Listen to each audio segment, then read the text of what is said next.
이번 주 우리에게 주신 하나님 말씀입니다. 마태복음 5장 20절부터 26절까지의 말씀입니다. 마태복음 5장 20절부터 26절까지의 말씀입니다. 다 찾으셨는 줄로 믿고요. 우리 한 절씩 같이 교독하고 마지막은 함께 읽도록 하겠습니다. 내가 너희에게 이르노니 너희 의가 서기관과 바리새인보다 더 낫지 못하면 결코 천국에 들어가지 못하리라. 옛 사람에게 말한 바 살인하지 말라. 누구든지 살인하면 심판을 받게 되리라 하였다는 것을 너희가 들었으나 나는 너희에게 이르노니 형제에게 노하는 자마다 심판을 받게 되고 형제를 대하여 나가라 하는 자는 공회에 잡혀가게 되고 미련한 놈이라 하는 자는 지옥불에 들어가게 되리라. 그러므로 예물을 제단에 드리려다가 거기서 내 형제에게 원망을 만하니 생각나거든. 예물을 제단 앞에 두고 먼저 가서 형제와 화목하고 그 후에 와서 예물을 드리라. 너를 고발하는 자와 함께 길에 있을 때에 급히 사화하라. 그 고발하는 자가 너를 재판관에게 내어주고 재판관이 웅리에게 내어주어 옥에 가둘까 염려하라. 같이 읽겠습니다. 진실로 내게 이르노니 내가 한 푼이라도 남김이 없이 다 갚기 전에는 결코 거기서 나오지 못하리라. 아멘, 아멘. 오늘 말씀의 제목입니다. 너희 의가 서기관과 바리새인보다 더 낫지 못하면, 이 제목을 가지고 하나님의 말씀 나누도록 하겠습니다.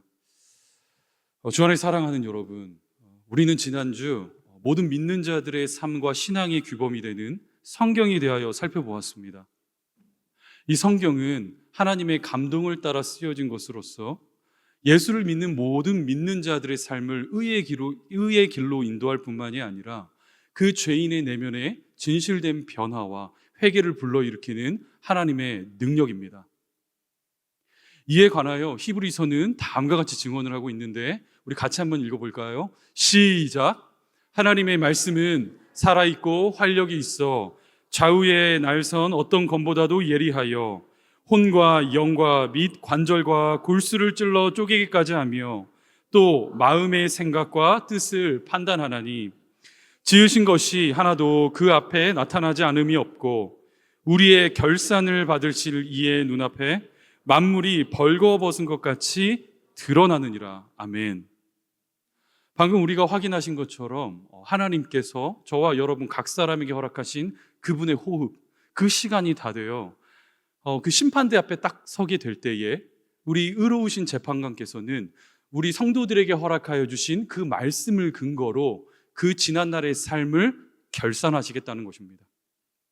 마치 만물이 하나도 감출 것 없이 다 드러난 것처럼 저와 여러분들이 이 땅에서 살아갔었던 그 모든 행함과 그 마음까지도 하나님께서 낱낱이 숨김없이 들추시겠다는 것입니다. 따라서 성도는 바른 동기와 중심을 가지고 주신 말씀을 부지런히 익히고 다루며 그 주신 음성에 순종하며 살아가게 될 때에 저와 여러분들의 심령 속에 내주 역사하시는 성령 하나님께서 그 주신 말씀을 통하여 일하시며 마치 철옹성과 같이 딱딱하게 굳은 그 죄된 본성과 자아를 깨트릴 뿐만이 아니라 부름받은 천국 백성답게 이 땅을 살아갈 수 있는 힘과 능력과 지혜를 주신다는 사실, 우리는 지난주 말씀을 통하여 확인해 보았습니다. 이것이 바로 하나님께서 기대하시는 삶이며 또 그분 앞에 가장 위대한 인생이 됩니다. 이 내용을 담아내고 있는 지난주의 핵심 구절이에요. 17절부터 19절입니다. 제가 읽겠습니다. 내가 율법이나 선지자를 폐하러 온 줄로 생각하지 말아라. 폐하러 온 것이 아니요 완전하게 하려 함이라. 진실로 너희에게 이르노니 천지가 없어지기 전에는 율법의 1.1획도 결코 없어지지 아니하고 다 이루리라. 그러므로 누구든지 이를 행하며 가르치는 자는 천국에서 그다 일컬음을 받으리라. 주 안에 사랑하는 여러분, 그런 맥락에서 오늘 본문 말씀을 보시면 이제 율법의 완성이자 성취자로 이 땅에 오신 예수 그리스도께서 당신의 삶과 그 온전한 순종을 통하여 이루시며 우리들에게 값없이 허락하신 그 하나님의 말씀을 저와 여러분들의 실제 삶의 현장에서 구체적으로 실천하며 살아가는 성도의 삶을 지금 소개하고 계십니다. 오늘 본문은 이렇게 출발하고 있어요. 20절입니다. 같이 한번 읽어볼까요? 시작. 내가 너희에게 이르노니 너희 의가 서기관과 바리새인보다 더 낫지 못하면 결코 천국에 들어가지 못하리라. 이제 말씀을 보시면 서기관과 바리새인 이 두 부류의 사람이 등장하고 있는데, 먼저 서기관이란 어떠한 사람이냐? 이들은 구약 성경에 능통한 전문가입니다. 당시 세상은 이들을 가리켜 할라카라 부르며 큰 존경을 표했고, 이들은 그 율법의 해설과 그 다음에 그 적용에 큰 힘을 썼던 그런 사람들이었어요. 그에 반해 바리새인들, 이들은 어떠한 사람들이냐? 쉽게 말하자면 우리 대표적인 평신도 그룹이라고 보시면 정확합니다. 그 바리새라는 뜻이요, 무엇으로부터 분리하다, 이러한 뜻을 가지고 있는데, 그만큼 자신의 삶을 거룩하게 구별하여 이 땅을 살아갈 것을 소망했던 그러한 무리들이었어요. 서기관들이 율법에서 이렇게 뽑아낸 248개의 명령을 딱 가지고 거기에다가 365개의 금기사항을 더한 다음 그 모든 것을 지켜 행할 것을 이렇게 소망했던 그러한 열렬한 신앙인들입니다. 그런데 지금 예수님께서 어떠한 말씀을 주고 계시다고요? 너희 의가 서기관과 바리새인보다 더 낫지 못하면 너희들은 결단코 천국에 들어갈 수 없느니라, 이 말씀을 주고 계셨다고요. 따라서 그 자리 가운데 모여있던 많은 청중들, 그 마음이 심란하지 않았겠습니까? 아마도 큰 충격과 같은 메시지였을 거예요. 아니 예수님, 지금 무슨 말씀하시는 겁니까? 저 훌륭한 서기관과 바리새인보다 더 낫지 못하다면 천국에 들어갈 수 없다니요. 혹시 안 보이십니까? 지금 우리들 가진 것도 없고 배운 것도 없는 갈릴리 시골 촌뜨기에 불과한데 어떻게 저들보다 더 뛰어난 의를 가지고 신앙생활을 할 수 있겠습니까?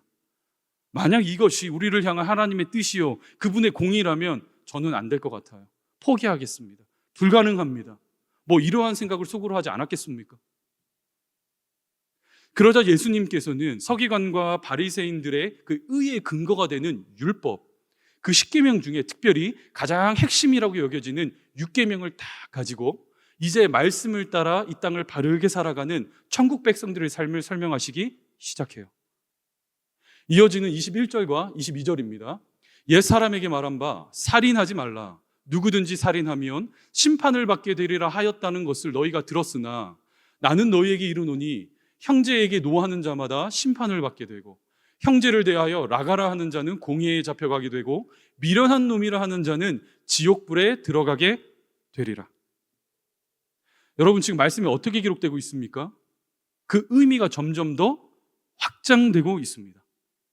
형제에게 노하는 자, 미련한 놈이라 말하는 자, 라가라 하는 자. 여기서 이 라가라는 말은요, 히브리어의 비속어로서 쓸모없는 놈, 가치 없는 놈, 이러한 아주 좀 거칠은 표현이에요. 그런데 예수님께서는 우리들이 물리적으로 가한 그러한 신체적 살인뿐만이 아니라 이처럼 누군가의 인격을 짓밟고 그 심령을 상하게 만드는 언어폭력까지도 살인이다, 이렇게 규정하고 계시다는 것입니다. 우리는 일반적으로 살인이라는 단어를 딱 들었을 때 머릿속에 어떠한 모습을 연상하게 되느냐? 다양한 언론 매체에서 보도하듯이 정말 어느 누군가의 목숨을 해하고 빼앗는 그러한 끔찍한 장면을 머릿속에 떠올리게 돼요. 여기에는 굳이 다른 설명이 필요하지 않습니다. 하나님께서 모든 인생들에게 일반 은총으로 허락하여 주신 그 양심을 사용하여 그 현상을 바라보기만 한다면 이것은 그 누구도 부정할 수 없는 아주 중대한 사회적 범죄라는 사실, 우리는 모두 동의할 거예요. 따라서 10계명이 굳이 가르치지 않아도, 예수님께서 이 계명에 관하여 굳이 따로 설명하지 않아도 모두가 동의하는 바로 그 범죄, 그 지점이라는 것입니다. 그런데 곰곰이 생각해 보면 이 6계명이죠, 살인하지 말라, 이 계명을 저와 여러분들이 현재 발딛고 살아가는 이 세상에서 예외 없이 동일하게 적용할 수 있는 문제인 것인가? 제가 한번 예를 들어볼게요. 현재 전 세계 국가들은 테러와의 전쟁을 벌이고 있습니다. 다들 아시죠? 9.11 테러뿐만이 아니라 지금도 여전히 하마스와 같은 이런 무장 단체들이 무분별한 테러 행위를 통하여 무고한 시민들의 목숨을 빼앗아가고 있지 않습니까? 그러한 현실 속에서 그들이 무슨 짓을 하든지 간에 성경이 살인하지 말라라고 말했으니 무조건 용서하고 무조건 침묵으로 일관하며 용납해야 하는 것, 그것이 과연 저와 여러분들에게 맡겨진 부르심일까요? 또 다른 예를 한번 들어볼게요. 일반적으로 모든 그리스도인들에게 있어서 낙태는 살인으로 간주됩니다. 여러분 맞습니까? 아닌가요? 저만 그렇게 생각하나? 다시 한번 여쭙니다. 제가 조금 놀랐네요. 모든 그리스도인들에게 있어서 낙태는 살인으로 간주됩니다. 맞습니까? 주여.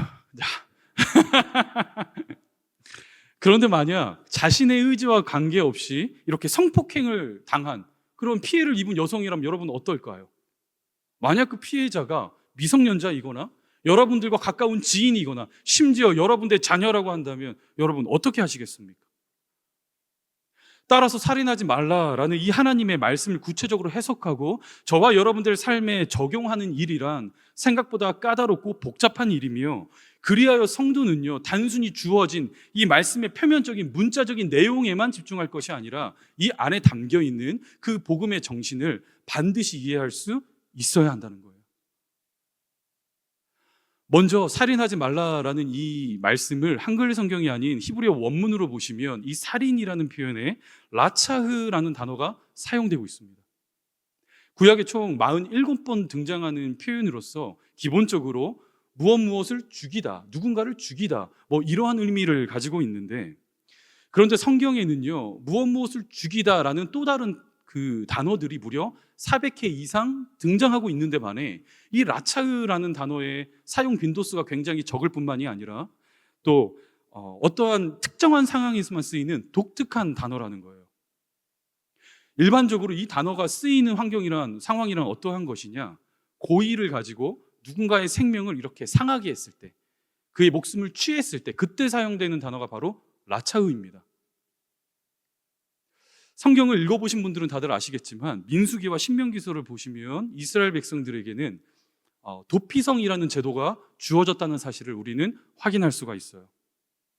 이 도피성이란 의도치 않은 살인을 저지른 자가 급하게 몸을 피하여 일단 생명을 보장을 받고 그리고 공정한 재판을 받을 수 있도록 이제 세워진 일종의 안전장치와도 같은 그런 성인데요. 예를 들어 한 사람이 이렇게 도끼를 가지고 나무를 패고 있었어요. 그런데 이 도끼날이 나무에서 빠진 겁니다. 그리고는 옆에 있는 사람을 쳐서 그 사람이 생명이 상했어요. 죽었습니다.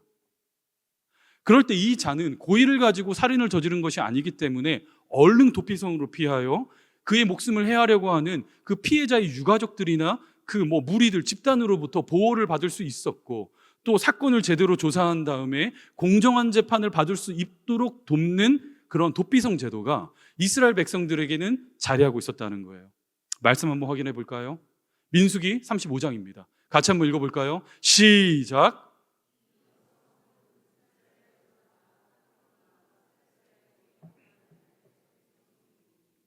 부지 중에 살인한 모든 자가 그리로 도피할 수 있으리라. 이스라엘 백성들만 국한된 일이 아닙니다. 거기에는 타국인도 괜찮고요, 거기 안에 거류하고 있는 종들도 그 신분과 자격과 이런 것들을 따지지 않고 하나님의 호흡을 가진 모든 인생들은 그곳에 피하여 몸을 보호받을 수 있었다고요. 그런데 여기서 한 절만 딱 건너간 16절부터 보시면 어떠한 말씀이 펼쳐지느냐, 말씀은 다음과 같습니다.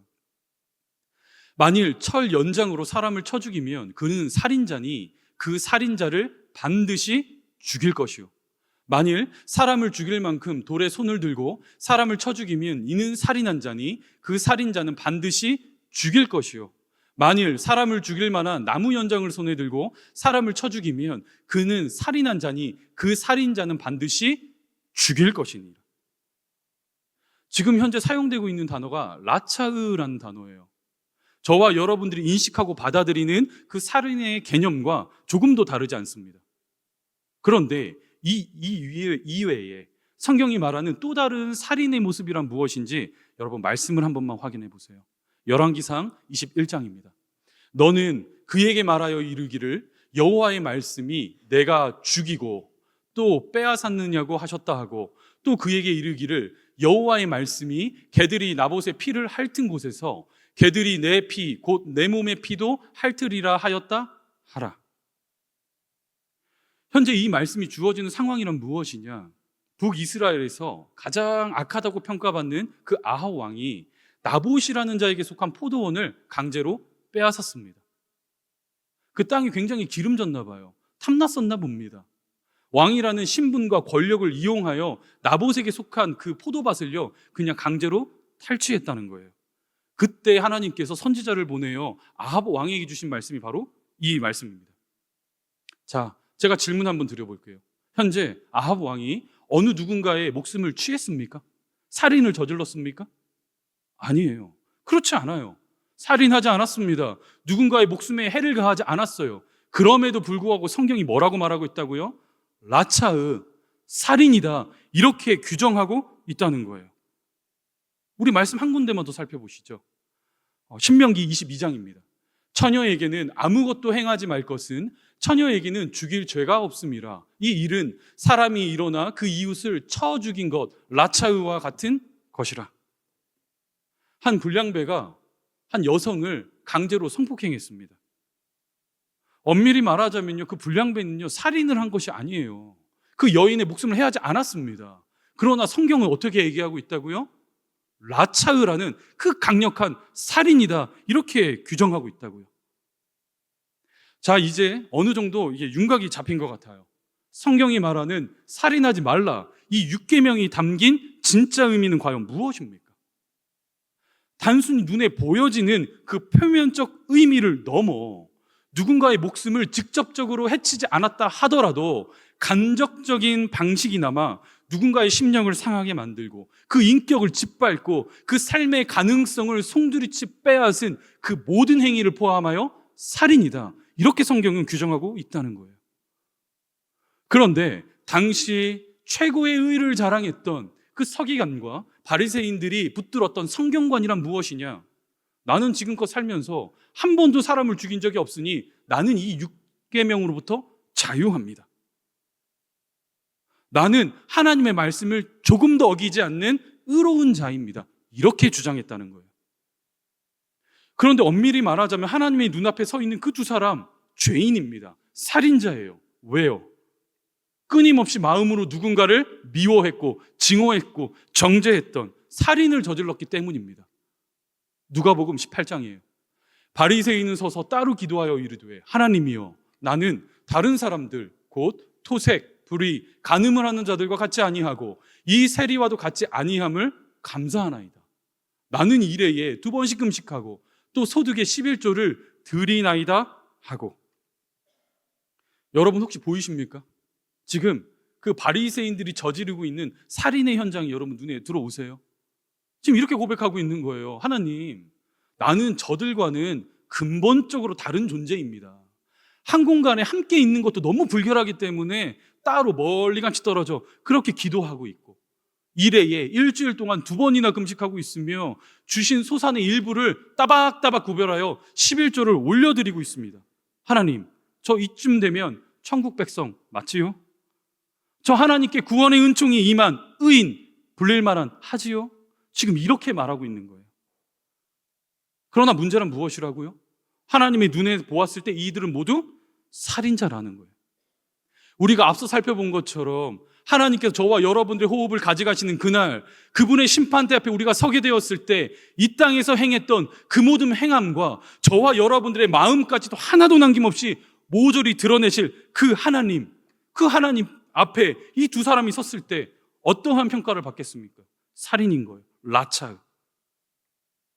그러니 지금 예수님께서는요, 단순히 기록된 그 율법적인 표면의 그 표현, 의미만을 붙들고 살아가는 그런 인생이 아니라 그 생명이 담긴 마음까지도 잘 지키고 다스리며 천국 백성답게 이 땅을 살아갈 것을 요구하는 말씀을 주고 계시다는 것입니다.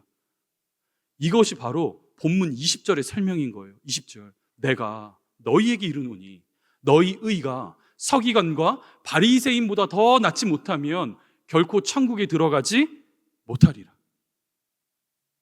주 안에 사랑하는 여러분, 그렇다면 이 시간 한 가지 질문을 드려볼게요. 과연 저와 여러분들은 6계명, 살인하지 말라, 이 계명으로부터 자유한 것 맞습니까? 거룩을 말하고 거룩을 노래하는 서기관과 바리새인처럼 이 땅을 살아가며 어느 누군가를 대할 때 그리스도인이라는 명찰과 딱지를 딱 붙들고 살아가고 있지만, 혹시 이 땅에서 누군가를 마음으로 살인하고 또 살인하였던 그 라차의 인생을 살아가고 있는 것 아닙니까? 뿐만 아니라 그 어떠한 죄의식도 없이 양심의 가책도 없이 옹졸하고 편협함을 추구하고 있는 그런 신앙인의 모습은 아니냐는 거예요. 사랑하는 여러분, 만약 이것이 오늘 이 세대를 살아가는 현대 그리스도인들의 모습이며 또한 저와 여러분들의 삶이라고 한다면, 우리는 반드시 그 이후에 이어지고 있는 예수 그리스도의 음성을 주목해야 합니다. 이어지는 23절부터 25절입니다. 같이 읽겠습니다. 시작.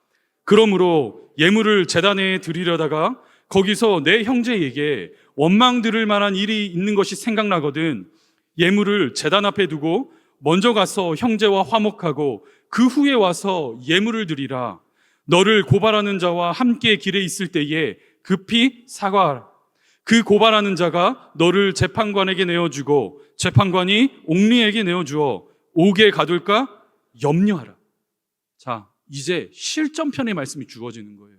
그 앞선 구절들은 이제 천국 백성으로서 주신 복음의 정신을 담아 하나님의 말씀을 살아내는 원리에 대해서 설명하고 있다면, 이어지는 23절부터는 그 주신 말씀을 저와 여러분들의 삶에 실제적으로 구현하며 살아가는 실전편, 그 실제적인 말씀이 주어지고 있다는 것입니다. 어떻게 주어집니까? 성도들의 예배를 가장 가치롭게 여기는 하나님께서 어떠한 명령을 주고 계시다고요? 만약에 네가 예배하다가 그 마음이 불편하여 어느 누군가의 심령을 상하게 했던 라차의 살인의 추억이 생각나거든, 돌아가라는 거예요. 돌아가서 그 이웃과의 화목함을 이룬 이후 다시 돌아와 예물을 드려 제사를 하라는 것입니다. 또 길을 걷다가 너를 송사하고 고발할 만큼 그 마음을 아프게 했던 누군가를 만난다면 지체하지 말고 급히 사과하라는 거예요. 사랑하는 여러분, 절대로 지금 오해하시면 안 돼요. 지금 주시는 예수 그리스도의 말씀이 그냥 누군가 약간 뗀뗀한 관계 그냥 해결하고 그 마음의 그 불편함을 그냥 이렇게 풀어내는 그런 도덕적이고 윤리적인 가르침을 말하는 것이 아닙니다. 이것은요, 모든 성도들의 삶의 축으로 놓여져 있는 회개를 말하는 거예요. 회개. 다시 강조하여 말씀드립니다. 기독교가 말하는 회개란 무엇입니까? 자신의 지난 삶을 돌이키며 그냥 조금 불편한 마음 가지고 이 자리 가운데 나와 눈물 찔끔 한 방울 흘리는 감정적인 요소가 아니라는 거예요. 그게 전부가 아니라는 것입니다. 성경이 말하는 회개란 말씀을 읽고 묵상한 자의 심령 속에서 역사하시는 성령 하나님의 깨닫게 하심, 그 찔리게 하심, 그 음성이 내가 무엇인지 알게 되었다면 깨달아진 하나님의 뜻을 붙들고 행함의 자리까지 나아가는 것, 거기까지가 기독교가 말하는 회개입니다. 만약 그렇지 않다면 그것은 회개가 아니라 후회인 거예요. 후회. 오늘날 많은 성도들이요, 이 회개와 후회의 개념에서 되게 헷갈리고 갈팡질팡하고 있는 모습을 확인하게 돼요. 이 사회가 기독교를 향하여 큰 공분을 느끼고 분노를 쏟아내는 그 지점, 바로 여기 아닙니까? 이 땅에서 정말 사회적 물의를 일으키고 사람의 마음을 아프게 했고 누군가를 사기쳤고 큰 범죄를 저질렀고 심지어 살인까지 저질렀음에도 불구하고 피해자를 딱 만났을 때 어떻게 행하죠? 나는 이제 예수 믿고 용서받았다는 거예요. 자유하다는 것입니다. 그러니 더 이상 나에게 그 어떤 책임도 죄책감도 지게 하지 말고 가라는 거예요. 나는 용서받은 하나님의 백성이다, 이 주장 아닙니까? 그 무거운 마음을 잠시 내려놓기 위한 정신승리입니다. 그거 회개 아니에요. 만약 우리의 지난 죄가 깨달아져 그 하나님 앞에 진실되게 회개를 했다면 다시는 그 범죄의 자리로 돌아가지 않겠다는 저와 여러분들의 깨달음과 동시에 의지를 사용하는 것, 그래서 행함의 자리까지 나아가는 것, 거기까지가 회개입니다. 물론 누군가에게 나의 지난날의 잘못을 공개적으로 사과하고 요청하고 이렇게 하는 거, 여러분 분명 쉽지 않은 일입니다. 그렇잖아요. 큰 용기와 담력이 필요한 일이에요. 왜요? 연세 많은 자가 연소한 자에게 사과하는 것 여러분 쉽겠습니까? 그 사회적 체면도 있고요. 그렇잖아요. 어렵잖아요. 그럼에도 불구하고 성경이 요구하는 거 무엇이라고요? 당장 가서 사과하고 용서를 구하라는 거예요. 이 모습을 오늘 이 시대가 저와 여러분들에게 기대하고 있다는 것입니다. 사랑하는 여러분, 여기까지가 지금 6계명 살인하지 말라 그 짧은 한 센텐스, 저와 여러분들이 생각했을 때 그 어떤 거리낌도 없고요, 너무나 쉽게 지키고 있다 말하는 그 율법을 지금 풀어서 설명하고 계신 거예요. 서기관과 바리새인보다 더 나은 의를 가지고 이 땅을 소금과 빛의 존재로서 천국 백성답게 살아가라라는 그 예수 그리스도의 가르침이 오늘 본문 말씀 가운데 주어지고 있다는 것입니다. 주 안에 사랑하는 여러분, 이 시간 여러분들께 한 가지 부탁을 좀 드려봐요. 제가 예전부터 꼭 드리고 싶었던 말씀인데요, 우리 사랑하는 성도들 절대로 문자주의에 갇혀 신앙생활 하시면 안 됩니다. 문자주의, 그곳에는 복음이 말하는 자유함은 없습니다. 우리 지난날 익숙한 가르침이잖아요. 그렇게 신앙생활 해왔잖아요. 저도 그렇게 했거든요. 너 주일날 돈 쓰지 마라, 너 안식일 거룩하게 지켜야 한다, 어디 놀러 가면 안 된다. 돌이켜보니까 문자만 남은 거예요. 왜 내가 안식일을 거룩하게 지켜야 하는지, 왜 그 복된 날을 존귀하게 여기며 하나님의 존전 앞에 서 있어야 하는지, 그에 대한 어떠한 정신과 그 어떠한 원리와 설명도 없이 너 주일날 돈 쓰지 말라는 거예요. 너 안식일 어디 놀러 가지 말라는 거예요. 마치 서기관과 바리새인들이 그랬던 것처럼 그 행위를 주목하며 그것을 가지고 나의 의를 삼아 하나님을 만족시키려고 하니까 여러분, 그 신앙생활에 기쁨이 있겠습니까? 즐거움이 있겠습니까? 누림과 사귐이 있겠습니까? 죄의식만 가득한 거예요. 그 작은 것 하나도 우리 하나님 나를 불꽃 같은 눈으로 쳐다보고 계실 텐데 그거 하나 지키지 못하는 자기의 그 연약함 앞에 좌절하잖아요. 죄의식에 사로잡히는 거예요. 여러분, 복음은 그렇지 않아요. 우리 예수께서 생명 다해 우리 사랑하는 모든 권속들에게 허락하신 십자가의 복음은 그렇지가 않아요. 복음은 자유를 약속합니다. 복음의 은혜를 아는 자, 하나님의 그 성품과 그 귀한 마음을 헤아린 자, 하나님의 말씀이 가져다주는 성령의 은혜를 누린 자는요, 자유함이 있는 거예요. 왜요? 어떤 자유함이에요? 그 용서받을 수 없는, 그 죽을 수밖에 없는 죄인 같은 그 괴수와 같은 나를 아무런 것도 요구하지 않으시고 자신의 아들을 십자가 형장에 내어주시면 이르신 그 용서의 은혜가 무엇인지, 만달란트의 은혜가 무엇인지 누렸으니 그 은혜를 누린 자는 그 누린 자답게 살아가는 부르심이 주어진 거예요. 내가 지난날 저질렀었던 그 살인의 흔적, 라차의 현장에서 돌아서는 거예요. 그리고 어떻게 해요? 이 자리 가운데 나와 하나님, 저의 죄를 회개합니다. 그 입술의 고백뿐만이 아니라 정말 우리들의 심령이 하나님의 말씀 앞에 깨어져 돌이켰다면 어떻게 해요? 어떻게 해요?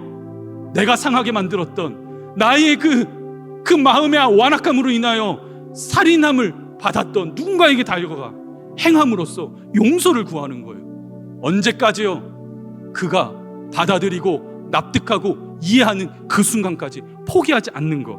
여러분, 여기까지가 10계명이 주신 6계명 살인하지 말라, 이 짧은 센텐스에 담겨있는 율법의 완성으로 오신 예수 그리스도의 가르침이자 설명입니다.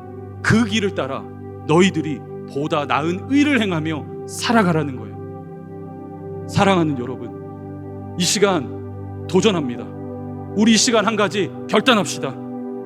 혹시 지난날 어느 누군가의 심령을 상하게 만들었고, 그것이 보여지는 모습이든지 나의 속으로 어느 누군가의 인격을 짓밟았고 그 삶의 가능성을 송두리에 빼앗은 자가 있다면 지금 성령께서 깨닫게 하신 그 한 사람에게 용서를 구하는 거예요. 그것이 나의 가까운 배우자일 수 있어요.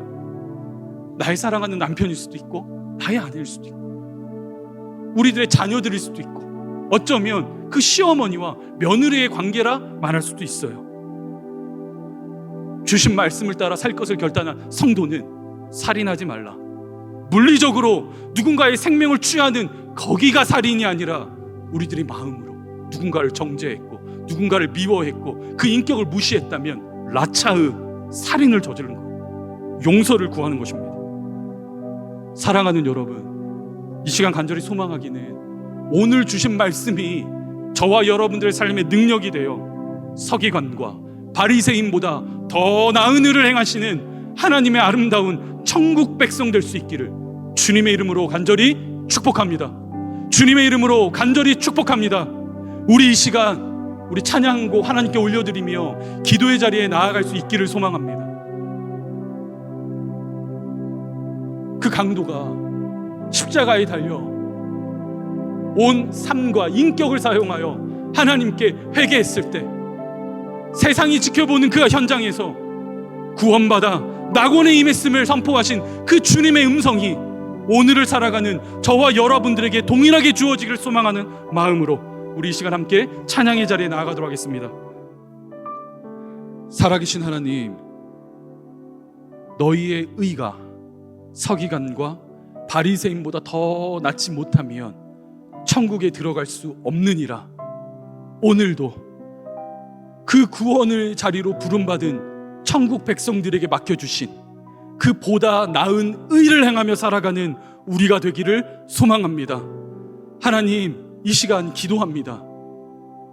진짜 움직이지 않을 것 같은, 정말 딱딱하게 굳어있는 우리들의 그 양심의 복음의 빛을 비추셔서 나이가 많은 자나 연소한 자나 지난날 내가 행했던 살인의 추억과 그 어리숙함과 그 미숙함이 깨달아졌을 때 주신 말씀의 감동을 따라 마음껏 달려가 용서를 구하고 회개할 수 있는 그런 성숙한 그리스도인들 다 되게 하여 주옵소서.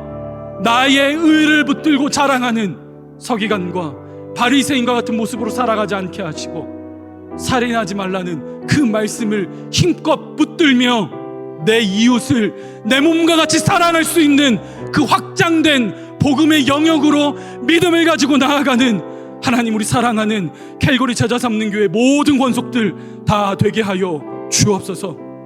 그렇게 살아가게 하실 하나님의 은혜를 기대하옵고 이 모든 말씀 살아계신 예수님의 이름으로 기도하옵나이다. 아멘. 아멘.